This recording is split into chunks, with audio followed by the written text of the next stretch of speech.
Nah, di sini saya nggak ingin berdebat masalah agama ataupun masalah kesukuan, ya kawan-kawan. Ya, di sini kita hanya ingin menghargai ya, jasa orang-orang pendahulu kita, ya, yang memberikan sumbangsih, yang ternyata kita mungkin nggak tahu tadinya, ya. Apa sih seninya budaya? Ada budaya Arab? Tidak ada. Bangsa yang nggak punya budaya, bangsa yang tidak melahirkan intelektual. Bismillahirrahmanirrahim. Alhamdulillahirabbil alamin. Allahumma shalli ala sayyidina Muhammad wa ala ali sayyidina Muhammad. Kawan-kawan, kali ini bertepatan dengan bulan Ramadan tahun 2022. Maka saya ingin memperkenalkan ya. Ada yang penasaran nggak seberapa besar sih peranan dunia Arab ataupun dunia Islam ya terhadap teknologi ataupun sains ya, ilmu pengetahuan.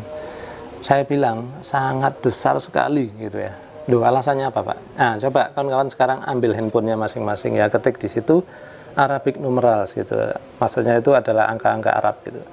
Nah, ternyata yang keluar adalah angka 0 sampai 9, kawan-kawan. Jadi itu sudah diakui oleh dunia ya, termasuk dunia barat, itu mengakui bahwa angka 0 sampai 9 itu adalah angka-angka Arab gitu ya. Nah, angka-angka Arab ini dulu diperkenalkan oleh para ilmuwan Arab ya pada abad ke-9 ya. Salah satu yang memperkenalkan itu adalah namanya Muhammad ibnu Musa al-Khwarizmi. Nah, nama al-Khwarizmi itu sampai sekarang itu diabadikan ya dalam dunia matematika. Mungkin kawan-kawan pernah dengar istilah algoritma ya. Nah, algoritma itu adalah terjemahan yang kesekian kali dari nama al-Khwarizmi ya, karena orang bule kesulitan ngomong al-Khwarizmi maka disebutnya algoritmi. Kemudian ada yang nyebut algoritm. Kemudian orang Indonesia menerjemahkan jadi algoritma gitu ya. Nah, seperti itu. Nah, kemudian siapa sih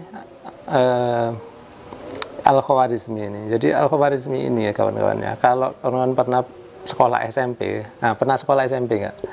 Kalau pernah sekolah SMP pasti pernah belajar namanya Aljabar. Nah, buku Aljabar ini adalah buku karangan dari Al-Khwarizmi ya, jadi jangan diremehkan ya. Bahkan orang barat pun sampai sekarang kalau sekolah ya belajar aljabar, cuman mereka istilahnya bahasa Inggris itu algebra gitu ya.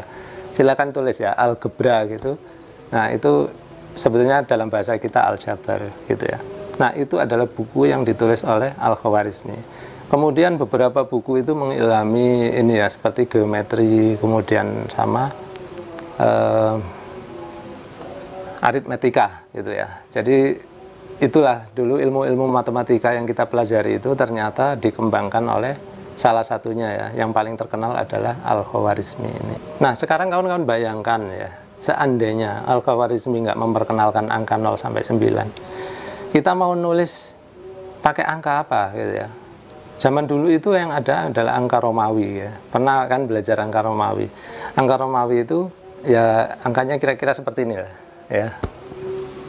Nah, sekarang saya tanya ya, misalkan kita mau nulis 0,1 dalam Romawi ya, dalam angka Romawi, bagaimana? Nggak bisa kan? Nggak bisa ya. Kemudian 10 pangkat 2 ya, 13 pangkat 2, 16 pangkat 3, bagaimana? Nggak bisa ya. Jadi itulah, ternyata kita itu sangat membutuhkan angka-angka Arab ini. Nah, di sini saya nggak ingin berdebat masalah agama ataupun masalah kesukuan ya kawan-kawan. Ya, di sini kita hanya ingin menghargai ya, jasa orang-orang pendahulu kita ya, yang memberikan sumbangsih, yang ternyata kita mungkin nggak tahu tadinya ya. Ternyata sumbangsihnya itu sangat besar. Karena apa?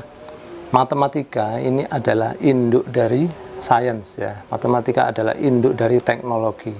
Kawan-kawan bayangin ya, kalau nggak ada aljabar ya, nggak ada algoritma, kita mungkin sampai sekarang nggak punya komputer ya.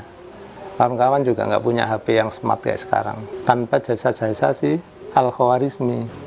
Nah, jadi Al-Khwarizmi ini ya kawan-kawan, saking terkenalnya ya, bahkan dunia barat pun nggak bisa menutup-nutupinya ya. Jadi sehingga namanya pun sampai sekarang itu tetap abadi ya, yaitu dengan istilah algoritma tadi itu ya. Bahkan mungkin sampai ratusan tahun ke depan ya, atau sampai ribuan tahun mungkin tetap akan dipakai ya.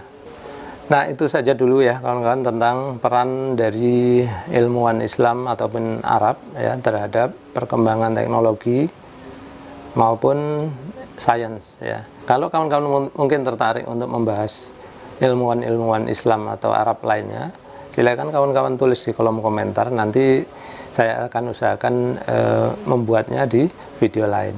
Jadi sekian dulu ya kawan-kawan, mudah-mudahan video kali ini memberikan khasanah ilmu pengetahuan kepada kawan-kawan ya. Terima kasih sudah menyaksikan.